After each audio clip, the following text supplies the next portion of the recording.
Well, I'd like to call the Port Commission meeting for Tuesday, December 1st, 2015 to order. This is Commissioner Jorgensen's second to the last meeting after 12 good years. I opened the public meeting at 1:30. We recessed immediately and went into an executive session. We discussed some litigation and a pending real estate transaction. I will now reconvene the public meeting. Our first item is roll call, and let the record show that all three commissioners are present. Our next item is a public comment period. Do we have anyone that signed up, Lindsay? No one has signed up, Commissioner. Okay, is there anyone that forgot to sign up? Doesn't look like it. Okay. So our next item is the consent agenda. Lindsay, could you please read the consent agenda? A motion to approve consent agenda items A and B. Gentlemen, do you have any questions on either the dental plan or the inside passage lease agreement? I don't. Hearing none, all those in favor? Aye. Aye. Aye. Let the record show that passes 3-0. Our next item is a presentation with an update on Bellingham Marine Drive alternatives.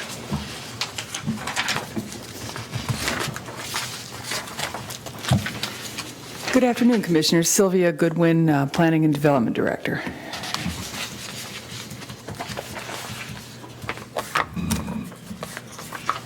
Oh, that looks familiar. So we're here to provide an update on the Bellingham Marine Drive project. Norm Gilbert is the project engineer, and he's standing by for all the difficult questions, so be sure you think of a few to ask him. This is an ongoing project. As you all know, we've discussed it several times. The Bellingham Marine Drive have been in a period of failure since late 80s, early 90s. The material along the bulkhead has been continually falling down out the bottom of the bulkhead, and the road has been failing for some time. It was finally closed to vehicle traffic this spring of 2013. So we've been studying it and discussing with the city what to do about this issue for the last several years.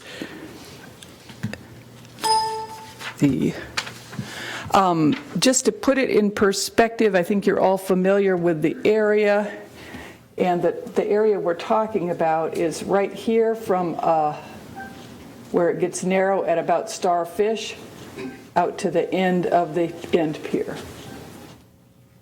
Okay.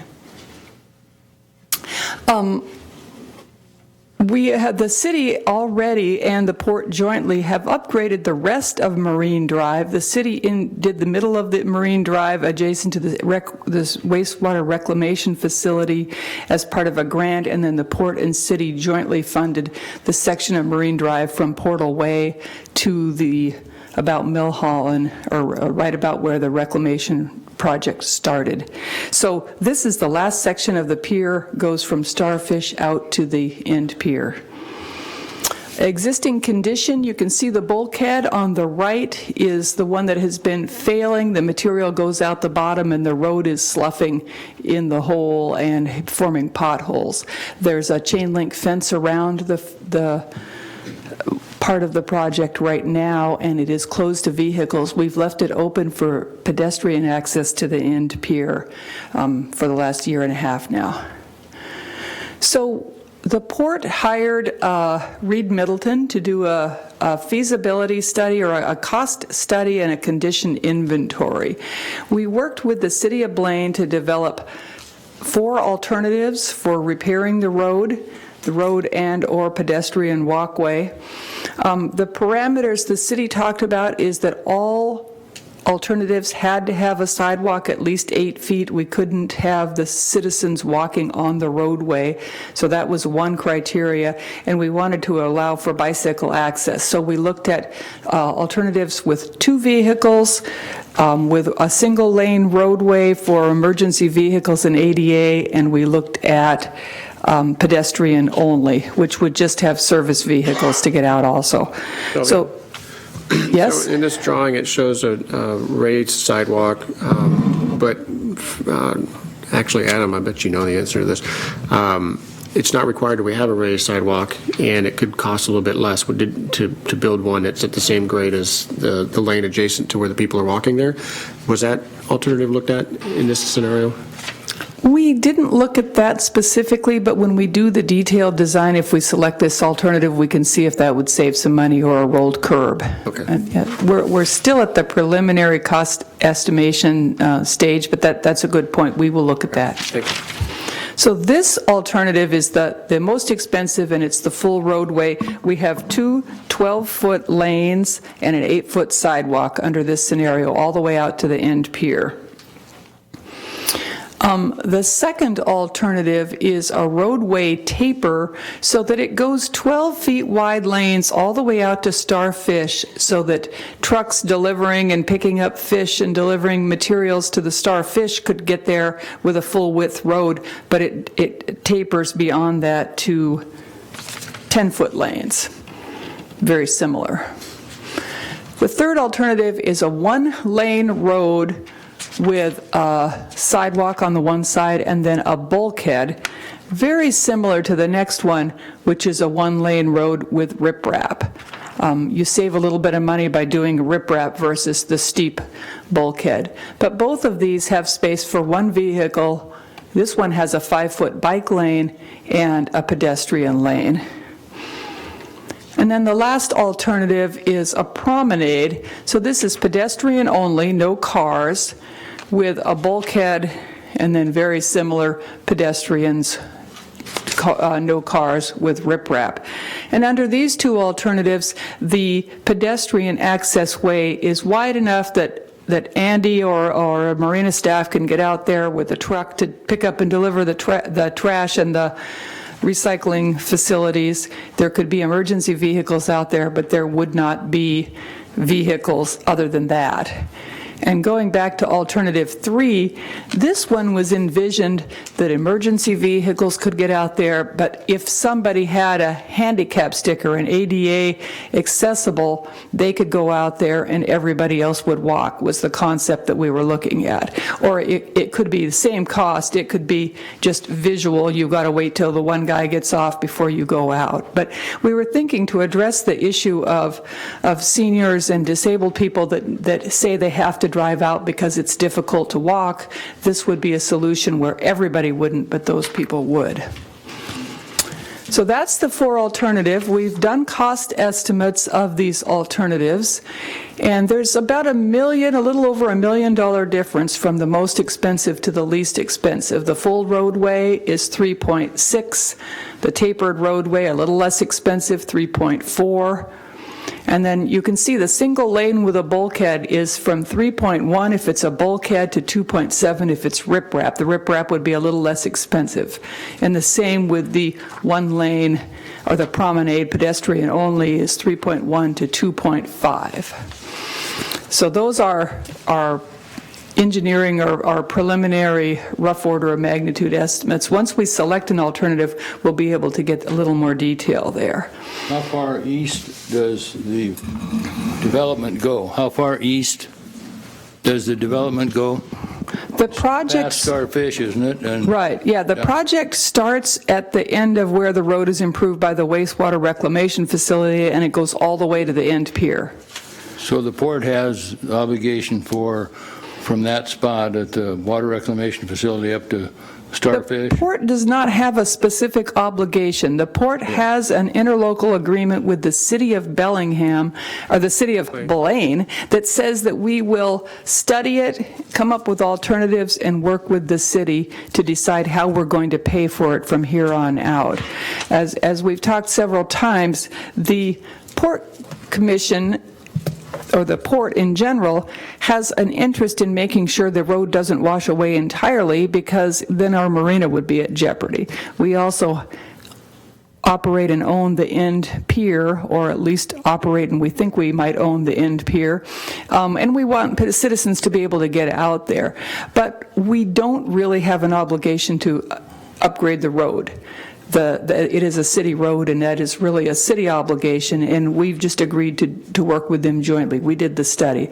So the next step really is to work with the city and decide how are we going to divide these costs.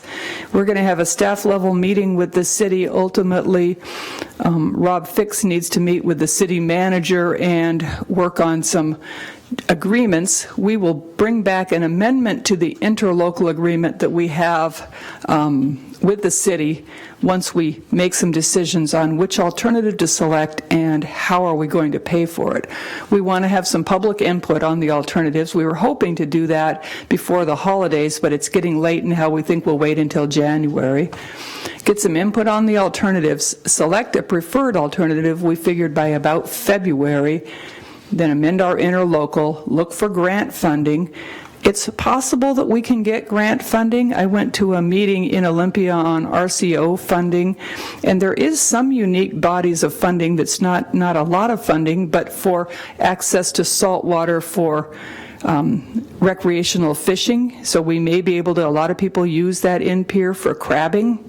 There may be some money that we can find that will help offset some of the costs. We don't know that. Part of the step was to get a cost estimate and a design.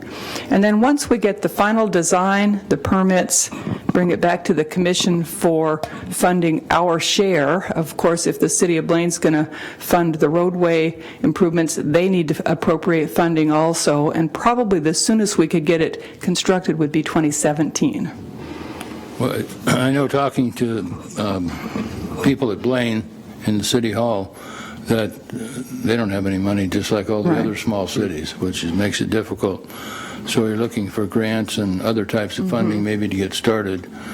That is such an incredibly popular place for Blaine residents to go down, sit and catch a crab, or just sit there and watch the boats go in and out, and it's become very, very popular area.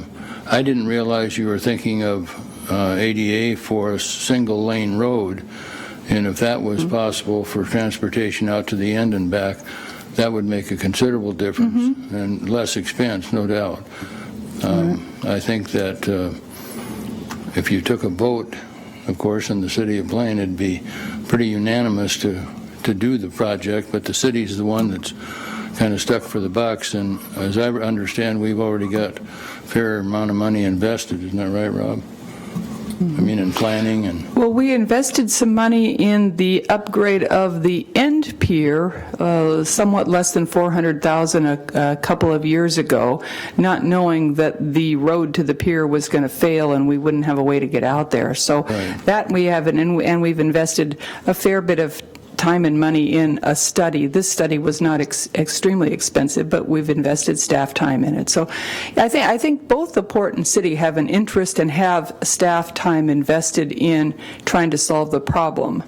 We don't have a firm agreement as to who's going to pay for the ultimate solution. I think the alternatives you've come up with are really excellent. You know, it gives people a full view down to pretty much minimal, and some choices need to be made, obviously. But I sure hope that that Blaine can relish the fact that we're going to get that done. Right. Thank you. Well, yeah, we'll continue to move it along. Any other We questions? noticed, since we've closed the road off to vehicles, has there been less use of the pier? I think there has. It's more difficult for crabbers to get their crab pots out the end. The port acquired these dock carts at some considerable expense, and all of them have gone missing in one season. So they're probably used in various people's compost piles around town, but they are not at the harbor anymore. So we didn't replace those carts, and if you have to haul your crab pots by hand, it decreases the uses some. But there still are people out there. Because the pier itself is beautiful. It's just getting there. Right. I think you'll find, too, as the playground was developed, if any of you or all of you are aware of that happening, that was only $500,000 for the city. But the playground has taken what they call Lighthouse Point and pretty much eliminated that as a spot for a lighthouse, which Brad O'Neill has done an incredible job of designing and drawing plans for a lighthouse, and haven't given up on that. I think with the playground there, and if a lighthouse, in fact, is born, there's going to be a lot more traffic. As a result, a lot more traffic will want to go out to the end of the pier. Right. So as long as you have people down at the bottom of the pier in boats, saving the ones that fall off. Yeah. I'm kidding. One thing I would want to point out is the one thing that we also did last year was, you know what, Norm fixed the arrow up, but it's easier to use this one. We paved this parking lot here to allow space for, I can't recall now, 10, 20 cars to park there if people want to walk out the pier. And that did make it a little easier for people. You do see a lot of cars there, but it's still, there are a lot of people that would like to drive to the end. So, any other questions? That is really the end of our presentation. We can report back to you after we schedule some public meetings and once we have further discussion with the city. Well, I'm kind of curious from Commissioner Jorgensen, since you're not going to be here on the council or on the commission to vote on I this. may be here with a fire hose. What of those alternatives do you like at this point? Well, I guess naturally I'd prefer both lanes just for safety and practicality and all of that.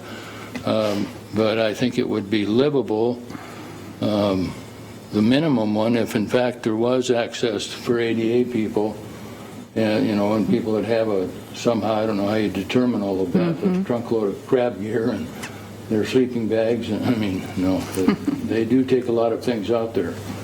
So that would be a little bit tricky to manage maybe, but I think it's doable that way.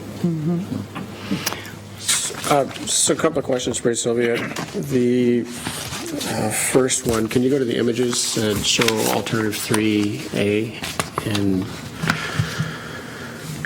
so this one shows, I'm assuming it's like a sheet pile proposed bulkhead? I believe so. Did we get Like to that level of detail? We're not with the doing wood, bulkhead? right? It's just a vertical structure. We Okay. didn't decide if it was cement or sheet pile or But what. not wood. Yeah. Okay. And then is it 3B? Is that the next one?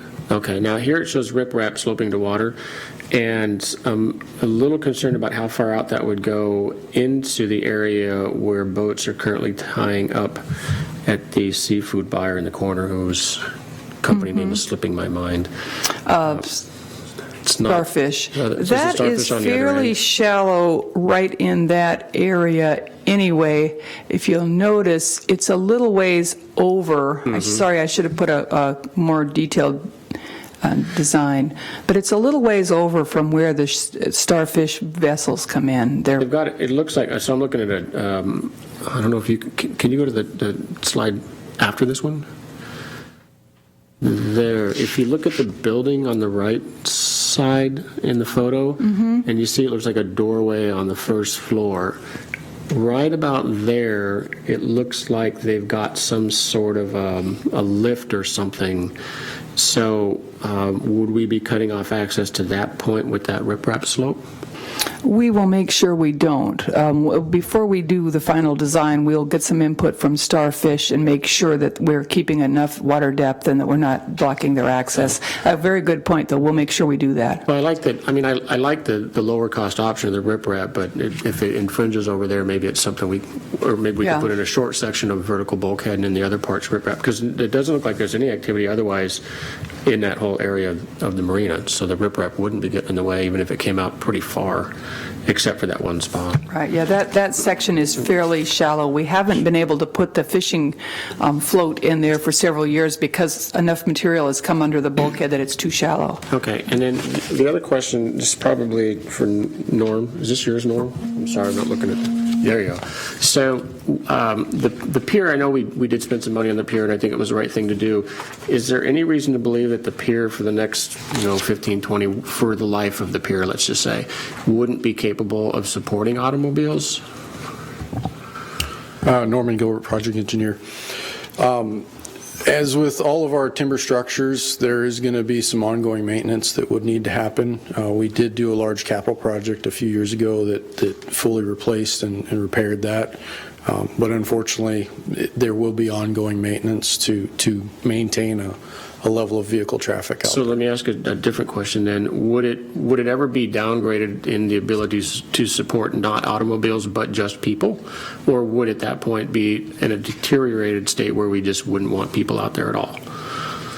I believe it would be a significant amount of time and no effort to do any maintenance that would get to that point. Okay. Routine maintenance should, at a minimum, keep pedestrians out there. All right, because I'm with you, Mr. Jorgensen. I like the concept of being able to allow folks to drive out there, and I think the solution for folks with crabbing gear or something else would be a drop-off zone where you can drive out to drop off your gear, but you can't park out there.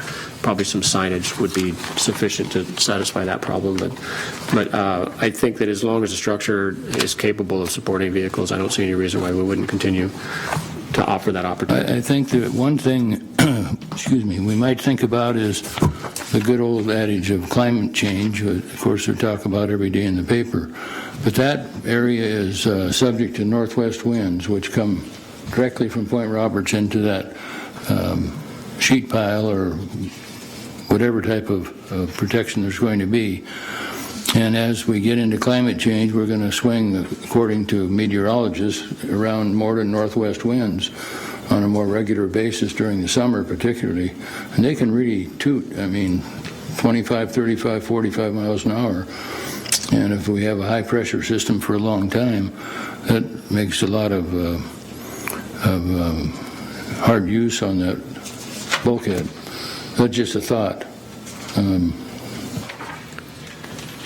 Well, the $400,000 difference between the riprap and the sheet pile is really, I agree. I think alternative 3 with one lane of traffic as a minimum is good, especially when you can get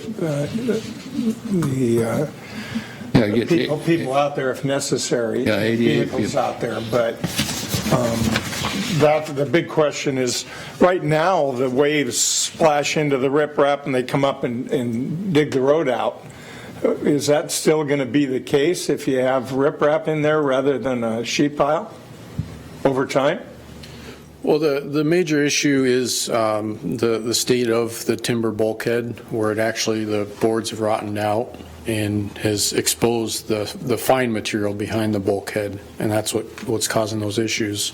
With a riprap slope, that'd be engineered for those type wave scenarios, so it would be much more protective, as would a steel or a concrete bulkhead. Well, I realize there'll be a lot more that'll come down on this as we get public input, but right now, alternative 3B makes the most sense to me. Yeah, I like the riprap option. I think it gives you a longer life overall. It's not going to rot and I think on the inside of the marina with big rocks facing any wave action, it should last, how long does rocks last? So. Okay, did we give you enough direction? Yep. Thank you. Thank you. Thank you very much. Okay, our next item is an action item, item number 1. Lindsay, if you could please read it. A motion to authorize the executive director to execute a release and settlement agreement with the Port of Bellingham's additional insurer, Continental Casualty Company. Commissioners, this relates to the Could you introduce yourself, I'm sorry. please? Frank Schmelik, the Port Attorney. Commissioners, this relates to the boathouse fire of March 30th, 2012 in Squalicum Harbor. A number of the boat owners named the port as what's called an additional insured under their insurance policy, which essentially means that the port is an insured under their policy, and in those situations, the insurance company owes a duty to defend the person who bought the policy as well as the port. The first one is with Continental Casualty Company. They provided insurance for one of the boat owners, and the terms of their also insured certificate, which they're not which they were not required to provide, they just had to have insurance, led to the conclusion that this company only owed us a limited duty. Our insurance company, Star Marine, has paid the defense costs, and in settlement of that claim, Continental has offered to pay Star Marine $200,000 kind of as a partial share of the defense costs. The reason you're approving it is because we're releasing all of the port's claims against Continental for defense costs, and the money will then flow to Star Marine since Star Marine paid all the defense costs anyway. So the port's not out any money in this transaction. It just is a matter of making sure that you approve one of your insurance companies, Continental Casualty. They're out of the case. They're going to send a check to Star Marine for $200,000. Star Marine's going to take that as an offset against insurance against fees they've already paid. If that makes sense. It's kind of convoluted, I understand. Any questions, commissioners? I don't have any. No. I have none. Thank you very much, Frank. Hearing none, all those in favor? Aye. Aye. Passes 3-0. Don't go far, you're up for the next one. Lindsay, if you could please read the second action item. A motion to authorize the executive director to execute a defense costs funding agreement with the Port of Bellingham's additional insurer, Standard Fire Insurance Company. Commissioners, this involves another boat owner and yet another insurance company. This is Standard Fire Insurance Company, which is actually owned by Travelers. They provided insurance to a boat owner. That insurance named the port as an additional insured, and given the language of that policy, it was determined that that insurance company has an ongoing duty to pay part of the port's defense costs. So Star Marine and Standard Fire Insurance Company agreed on a $210,000 payment for costs through July 15, 2015, and then Travelers will combine with Star and some other insurance companies that are also paying for the port's defense to fund the future defense through the trial schedule for May of 2016. So where the last one was a settlement, this is a funding agreement because all they're doing is paying money. What they're getting in return is the port will release any claims for anything occurring prior to July 15, 2015 with this insurance company. Again, in all these situations, this does not concern any claims that are in the main case between the boat owners or the estates and the port and the construction companies. That's all preserved. This is all about who pays for the defense of the port. Okay, any questions, gentlemen? I don't have any, but after this, I'd like to ask you a question. Yes, sir. It's unrelated to this particular issue. Okay. Thanks. No questions. Want to vote on it, or do you want to ask a question before we vote on now. it? That's fine. Okay, hearing none other, all those in favor? Aye. Aye. Aye.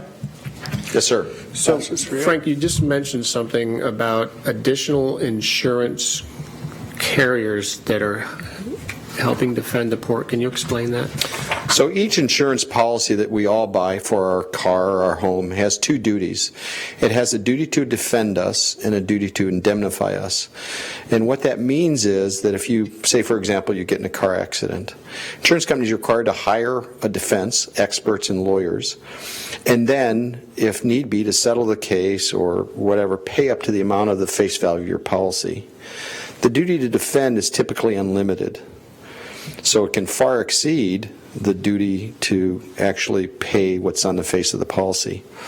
So in this situation where you name someone and also insured, and all of our tenants provide us also insured certificates, all of our land tenants, our property department insures that. If there is something where the port's involved, what the insurance company actually has to do is appoint two separate adjusters. They appoint one for the port, who is the also insured, and they appoint a completely separate adjuster for, say, the tenant. And those two are walled off from each other. They can't talk to each other about the case. And the port and the insurance company proceeds to defend us as if we're the insured, and they simultaneously defend the tenant or the boat owner if because they're a named insured. And so they proceed down that pathway, and then at the end of the day, they only have to exhaust the one limit. Let's say the limit's $1 million. They can either pay it on behalf of one of the parties or the other party, but they have a duty to defend both parties until they can resolve it.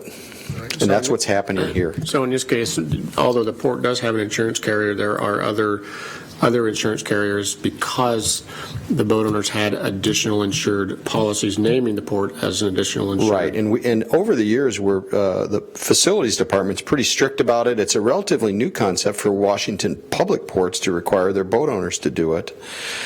Sometimes it's difficult with Canadian insurance companies. Hence, we do require insurance, but not necessarily naming the port as an additional insured at this time. And just so you can understand, so we have, when we do construction projects, the facilities department requires our contractors to name the port as an additional insured. So in the particular case of the boat owner, who's defending the port is our primary insurance company, Star Marine. Dutra Construction, their insurance company, because they were the construction company on the site, and they named us as an additional insured. Their insurance company is called AGCS Marine.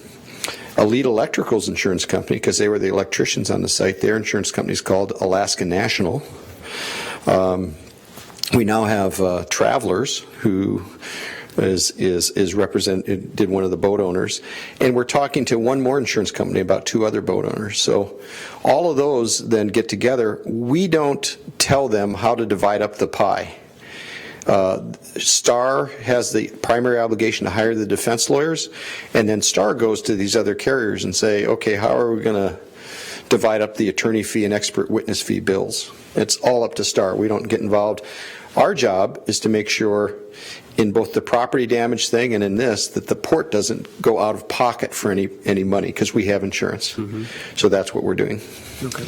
Did all 10 boat owners name the port as an additional insured? Some did and some did not. And some of the language of the policies were not triggered by this fire. And it gets into very technical issues of what we know about the fire. And some insurance companies like Continental went to court and said, Judge, we don't think we owe a duty. The court agreed, but the law in Washington is until they get that judgment, they owe the duty all the way up to the date the court rules, and that's why they're paying us $200,000 and they're done. That's why they have a release. There's 2 other insurance companies that were similarly situated to Continental. They got out, as we call it. The judge says you don't owe a duty, but they owe essentially Star up and through July of 2015. And so we're negotiating with them too, and Star pays us to do this, to try and get some of the money back Star spent on the defense. And it's up to Star how much they take, because it's not really the port's money, it's really money that comes back to Star. And so you'll see in these agreements, Star signs and the other insurance company signs, and then you're always the last to sign. So. Okay. Thank you, Frank. Thank you. Thank you for that. Any other questions, gentlemen, on the cost of funding agreement? Hearing none, all those in favor? Aye. Aye. Passes 3-0. Our next item is action item number 3. Lindsay, if you could please read it. A motion authorizing the executive director to enter into an interlocal agreement with Whatcom County Fire District Number 8 to provide fire protection, emergency medical services, and crash fire rescue support to the Bellingham International Airport. Good afternoon, Commissioners. Sunil Harman, Aviation Department. This is an annual intergovernmental agreement with the county's Fire District 8 to provide primarily fire protection, medical response, and, of course, crash fire rescue. A distinction is that airport rescue and firefighting attempts to suppress the fire, but most rescue is done by forces that arrive at the scene afterwards. District 8 will also act as the incident commander when they get on site. The highlights of the agreement are that it's a calendar year agreement. It's gone up from $115,000 from last year to $117,070 this year, or for 2016. It's a 1.8% increase, which is consistent with the CPI. The agreement covers port property within the district, so it's not just the airfield or the terminal. There's a split between the Department of Aviation and real estate, 60-40 split, aviation 60%, real estate 40%. They also have committed to sending 2 additional firefighters for aircraft rescue and firefighting training. Basically, it's a fairly standard agreement. I think it meets our attorney's legal sufficiency, and I recommend you approve it. Okay, thank you. Any questions, gentlemen? No. Let me just say one thing, Commissioners. It does meet our legal sufficiency, but I must tell you, we also represent Fire District 8. And the last time we directly got involved in this, the director's predecessor, I informed him that we represented both, and we therefore couldn't charge anybody. That was Mr. Choate, who worked here. He put his feet up on the desk and said, "Oh, well, we'll be here a while then." He and the fire chief stayed at my office a while they worked out the details of the agreement. So. But I want to tell you, we do represent Fire District 8 as well, but this is sufficient. Thank you. So, Sunil, in the past, there's been some conversation. It's been kind of low key, and I don't know how serious about having District 8s relocate where they are and provide more support right directly at the airport, but still serve the area they've been in. I know you're brand new, but did it come up at all during this conversation? It did. They're looking for a new fire station, as I understand it. So it will be part of our negotiations for the following year. Okay. They do anticipate the rate going up again next year. This was a tough negotiation. I think it extended beyond half a year. Sure. My understanding in talking to them is that they still feel that there are costs that aren't addressed in this agreement that will likely come up in the next negotiation. You know, when I see the 117, that's the first thing that sort of raises my eyebrows. I thought it was low and that they would be aiming a little higher than that. And also, it would seem that if we do move forward at all with some of or any of the discussed relocation efforts, that the port's cost may go up significantly in that case. So it's definitely worth hashing out in the future. A location for a fire station could be a compromise, an agreement in the periphery of the port's property or the airport. That might be a solution. There are a number of options that will be looked at, I'm sure, in the course of the next year's negotiations. All right, cool, but we have a year. Cool, thank you. Thanks, Dan. Okay, thank you very much. Hearing no other questions, all those in favor? Aye. Aye. Passes 3-0. Our next item is action item number 4. Lindsay, if you could please read it. Authorize the executive director to execute Amendment 2 to the professional services agreement with Landau Associates Incorporated to perform engineering, design, and permitting support at the Cornwall Avenue landfill site in the amount of $57,620 for a total authorized contract amount of $716,190. Thank you, Lindsay. Good afternoon, Commissioners. Norman Gilbert, Project Engineer. Before you today is a PSA amendment with Landau Associates for the Cornwall Avenue cleanup site. This is in response to Ecology's selected cleanup, the selected cleanup that requires a landfill capping system over the Cornwall site, which is going to require a significant amount of fill. The port and Landau, port staff and Landau have looked through a number of areas and have identified the Hilton Hill material as suitable. We've performed some preliminary geotechnical testing on it and found that it would be suitable for the site. And what the Department of Ecology has requested is some additional testing of the soil for characterization before they will make their final determination if this proposal is acceptable. This PSA also includes the design and plans and specs effort to excavate and transport and place the material onto the Cornwall site. I'd like to open it up for any questions, if there are any. Gentlemen, do you have any questions? Not a question really, but I'd still like to hope that the city of Bellingham, who is going to be the beneficial recipient of this lovely dirt, would be willing to pay to move it as well. So just throwing that out there. Mayor Linville. Thanks. Okay, thank you, Norm. Hearing no other questions, all those in favor? Aye. Aye. Thank you, Commissioners. Thank you. Because you know, Passes 3-0. so you guys know Kelly watches these, right? Sure. Okay, and our next item is action item number 5. Lindsay? A commission motion to approve lease amendment number 1 with the State of Alaska, Alaska Marine Highway System, AMHS, located at the Bellingham Cruise Terminal. Thank you, Lindsay. Commissioners, this is a fairly straightforward item. This relates to Alaska Marine Highway, our anchor tenant at the cruise terminal. This is the first amendment to their base lease, and it was really precipitated by actions up in Alaska where they have acquired property and made improvements to that to load center all of their warehousing in Ketchikan. They had previously done a significant amount of that here in Bellingham. As their shipyard activity has increased in Ketchikan, they found it was cheaper to have their spare parts and supplies located adjacent to the shipyard. So they've moved most of that stuff from Bellingham up to Ketchikan. This lease amendment will catch up with those actions.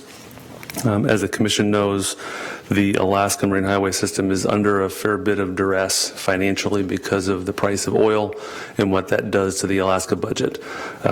So we think staff is recommending this action item as a good faith gesture to Alaska to allow them to get out from some of their expense here. We're currently marketing the site right now and are hopeful that we'll be able to relet it. Be happy to answer any questions. How big is that storage area and what's in it now? They would they would go from 9,700 feet down to 2,600, so a pretty significant drop. It's currently empty. They have moved most of their spare parts up to Ketchikan, so it's almost tenant ready right now. We'll need to put a barrier between the space that they shed and what they keep so that it's secure, but that's essentially chain link fence, and staff has already kind of prepped bids for that work, so that should go fairly quickly. Dan, do you anticipate that they would need an expanded space in the future, or the 3,000 square feet might suit them for the next few decades? We think so. We think that that's probably right sized for them for quite a while. Might be worth having a conversation about just having them out of that space if a new tenant could use the whole building, which would be kind of cool, but we'd have to find 3,000 square feet of suitable space for them also, which I don't think we have right now. But They do continue to have a need for some warehouse space in Fairhaven, but it's used differently. In the past, they had a lot of big, heavy stuff that sat there like forever until they needed it, like props and shafts. So the smaller space, what they need is to be able to receive material in Fairhaven that essentially goes on the next vessel. Mm-hmm. So it's a different kind of storage use, but they think that this 2,600 feet will meet that shorter term need that they have. Okay, because the building itself is designed with loading docks as a warehouse where you could ship things in and out off the back of a truck, right? Correct, and that's the space that we'll relet. The back part of that has the office and those truck doors, that's what will be available to the market. And we think that that's a fairly unique product and will be hopefully needed by somebody. The ramp where the ferries currently load and unload cars, is that so specific that any other vessels could not tie up to it, say a barge or something? It would be difficult to use that with a barge, but other ro-ro vessels could utilize that. Okay. Okay. Thank you, Dan. Any other questions, gentlemen? Hearing none, all those in favor? All right. Aye. Aye. Thanks again, Dan. That passes 3-0. Our next item is item number 6. Okay. Motion to approve amendment number 4 of the Terminal Services Agreement, exercising the second of 5 renewal options to extend ticketing and reservation services for the Alaska Marine Highway System, AMHS, beginning October 1, 2015 through September 30, 2018. Thank you, Lindsay. Commission, again, this is an item related to Alaska Marine Highway System. Fairly straightforward. This catches up with our ticketing services there and is in very good alignment with the contract that we negotiated this past year with the IBU. So those match up together nicely. Okay, gentlemen, any questions? No, sir. No. All those in favor? Aye. Aye. Passes 3-0. Thank you again, Dan. Thank you. Our next item is item number 7, our final item. Lindsay? Okay. A commission motion to authorize the executive director to enter into a waterway permit agreement with the Washington State Department of Natural Resources, the DNR, for the use of state-owned aquatic lands within the Whatcom Waterway. Thank you, Lindsay. Commissioners, my name is Brady Scott. I'm real estate representative with the port. This presentation is in regard to the DNR waterway permit for Whatcom Waterway. The slide here shows the Whatcom Waterway area, excuse me, which consists of state-owned aquatic lands managed by the Department of Natural Resource. That area is reserved for commerce and navigation purposes. The property cannot be sold or leased, but DNR can issue permits for the use of the waterway for up to a 5-year period. As a part of the Whatcom Waterway cleanup and construction project, the port has requested a waterway permit from DNR. The purpose of that permit is to provide the continued use of for loading and unloading of watercraft in association with the shipping terminal, the GP dock, and the C Street terminal areas. And those areas are shown on the diagram on the slide. And the permit's set to begin in April of this next year for a 5-year term. And the annual fee starts at a little over $15,000, and which is adjusted annually for inflation. We recommend approval to authorize the executive director to enter into a waterway permit with DNR. Okay, gentlemen, any questions? I do have one on use area C. This is for 5? This will be for 5 years on all these? All these are for 5 years, yeah. And to modify them, we would just go back to the DNR and ask for modification anytime we choose? Yeah, it would just be an amendment to the lease that we would request through DNR. Okay, thanks. Commissioner That was Jorgensen, any questions? That was the same problem with the agreement we were trying to reach, wasn't it, with NOAA, or who was, excuse me, who was that? With the DNR property. Well, we were, the DNR property over in Fairhaven, you mean? Right. Yeah, I'm just thinking about that. Just, do you remember that? I don't know. It's not ringing a bell with me right now.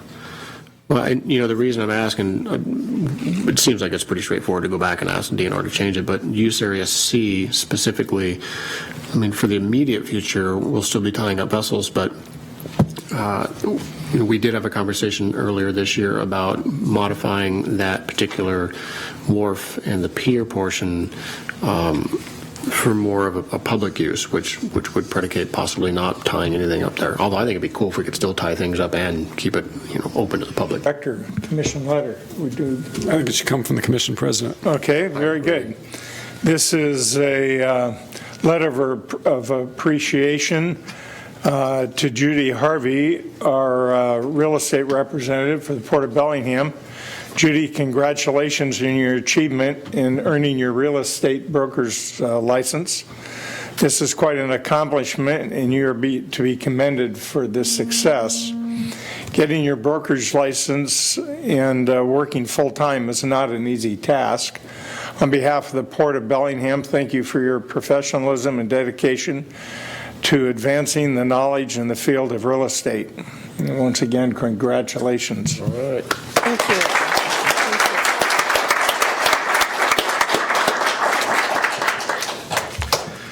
We appreciate that. You know, it's funny. Remember when you were 20 in college, you had a job and all the other stuff going on? Norm went through this too. Now it's really hard, isn't it? I know. Well, congratulations. Okay, we now move on to new business. Any new business from anyone? No, I don't have any, but thanks for leaving this image up there. You obviously see, I think my comments, maybe it was in the last meeting, about the inner harbor, outer harbor line, and this constant requests to the Department of Natural Resources for just about every little thing we want to do. And so this is, I like this image because it clearly shows how, we've got the shipping terminal. It's been a shipping terminal for God knows how long, 90 years, and we still have to go back to the state and ask them every single time we want to do anything there. And it's a bit of a frustration for me that we have to go through that process. And paying $15,000 a year. Well, I have less of a problem with that, I think, maybe than others, because it is state land, and I understand that. So that's not the bigger issue for me, but the bigger issue for me is that just one extra layer of effort that we might not. That's why I was asking about the other DNR land down in Fairhaven. I was trying to remember what happened with that. We had quite a long sessions over that, it seemed, to be able to use that little bit of slice, wasn't it? Was that for the park? Well, the only DNR land down there was where the boating center is, isn't it? There was some discussion about the appropriate rent to charge for the boating center because it was on DNR. Was that it? Yeah.